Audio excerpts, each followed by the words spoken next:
Olá, queridos irmãos e irmãs, dia 1º de fevereiro, segunda-feira da quarta semana do tempo comum. O evangelho que nos é proposto continua sendo o evangelho de Marcos, que irá nos acompanhar, capítulo 5, versículos do 1 ao 20. Naquele tempo, Jesus e seus discípulos chegaram à outra margem do mar, na região dos Gerasenos. Logo que saiu da barca, um homem possuído por um espírito impuro saiu de um cemitério e foi ao seu encontro. Este homem morava no meio dos túmulos e ninguém conseguia amarrá-lo, nem mesmo com correntes. Muitas vezes tinha sido amarrado com algemas e correntes, mas ele arrebentava as correntes e quebrava as algemas, e ninguém era capaz de dominá-lo. Dia e noite ele vagava entre os túmulos e pelos montes, gritando e ferindo-se com pedras. Vendo Jesus de longe, o endemoniado correu, caiu de joelhos diante dele e gritou bem alto: "Que tens a ver comigo, Jesus, Filho do Deus Altíssimo? Eu te conjuro por Deus, não me atormentes." Com efeito, Jesus lhe dizia: "Espírito impuro, sai desse homem." Então Jesus perguntou: "Qual é o teu nome?" O homem respondeu: "Meu nome é Legião, porque somos muitos." E pedia com insistência para que Jesus não o expulsasse da região. Havia ali uma grande manada de porcos, pastando na montanha. O espírito impuro suplicou então: "Manda-nos para os porcos, para que entremos neles." Jesus permitiu. Os espíritos impuros saíram do homem e entraram nos porcos. E toda a manada, mais ou menos uns 2.000 porcos, atirou-se monte abaixo para dentro do mar, onde se afogou. Os homens que guardavam os porcos saíram correndo e espalharam notícia na cidade e nos campos. E as pessoas foram ver o que havia acontecido. Elas foram até Jesus e viram o endemoniado sentado, vestido e no seu perfeito juízo, aquele mesmo que antes estava possuído por legião, e ficaram com medo.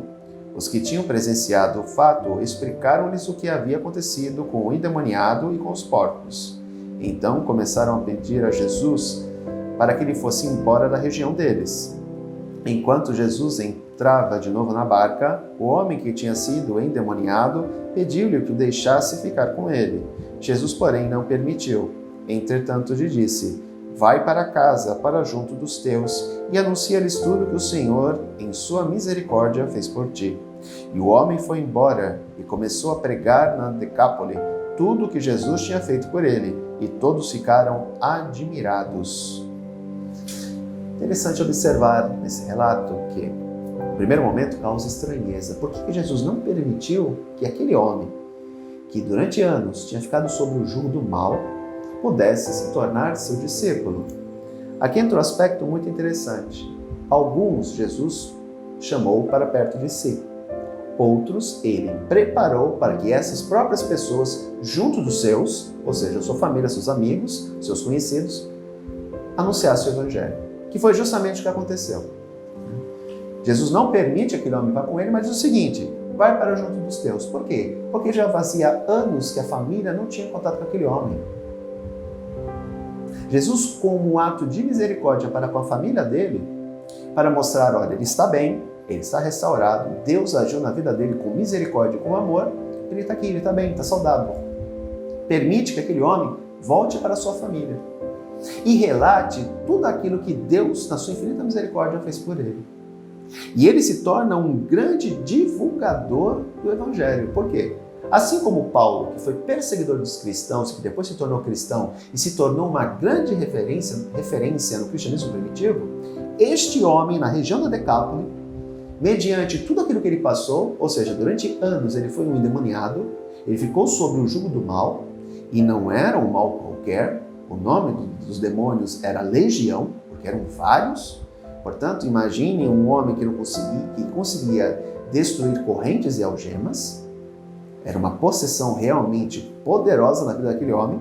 Ele foi liberto pela ação de Deus, por Jesus. Então, a palavra dele tinha credibilidade. Ele era extremamente conhecido na cidade.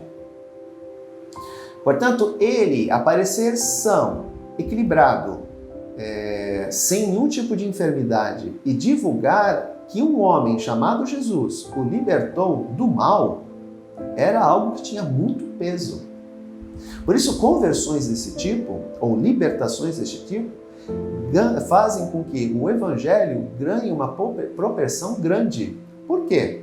Porque são pessoas que foram severamente afetadas pelo mal e que Deus, na sua infinita misericórdia, os liberta disso e eles se tornam um grande instrumento nas mãos de Deus para a propagação de si próprio Deus através do anúncio do Evangelho.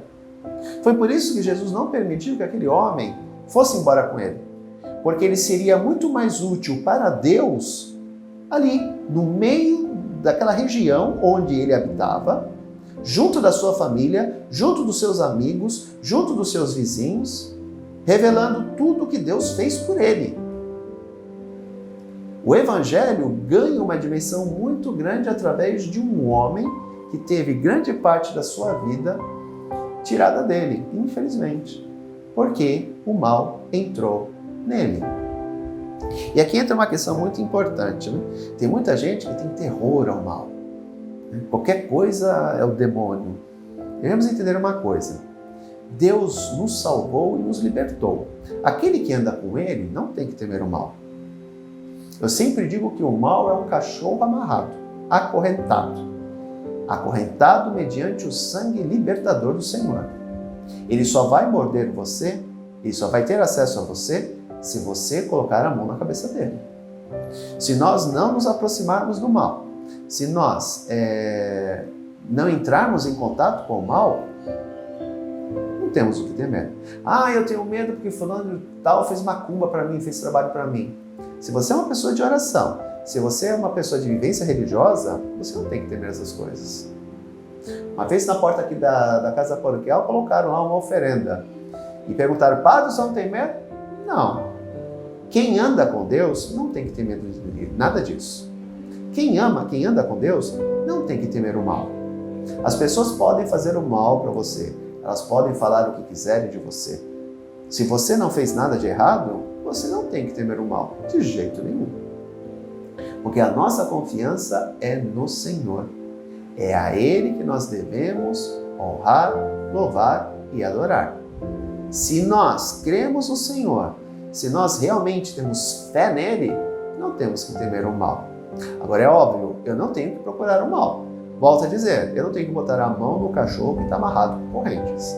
Se eu for até ele, aí eu abro o meu espírito para ele. É uma realidade totalmente diferente. Tem gente que é o seguinte: pega, reza, pede a Deus algo, não consegue. Aí começa, vai procurar outras coisas onde Deus não está. Aí abre a porta da sua alma para que o mal entre. Aí a responsabilidade de quem? De Deus? Não, é sua. Você procurou isso. Você foi atrás do cachorro e botou a mão na cabeça dele. Se você for mordido, a responsabilidade é única e exclusivamente sua. Você escolheu isso. Aqui nós temos que entender uma coisa que é extremamente importante para a nossa vida e para a vivência da nossa fé. Nós somos responsáveis pelas nossas escolhas. Nós somos responsáveis pelas nossas ações. Temos que aprender com isso.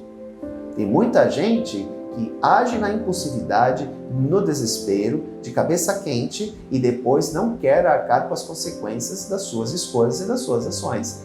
Isso nós não temos como fugir. Se eu escolho buscar o obscurantismo, se eu escolho buscar o mal, eu vou ter que arcar com isso depois. E veja bem, eu escolhi ir. Portanto, queridos irmãos e irmãs, confiemos em Deus. Preparemos os nossos espíritos para as dificuldades e problemas que nós iremos enfrentar. E mesmo assim, se a cruz ficar pesada, roguemos a Deus, mas não busquemos o mal, senão nós iremos pagar um preço muito alto por isso depois. Um grande abraço, até amanhã se Deus quiser. Tchau!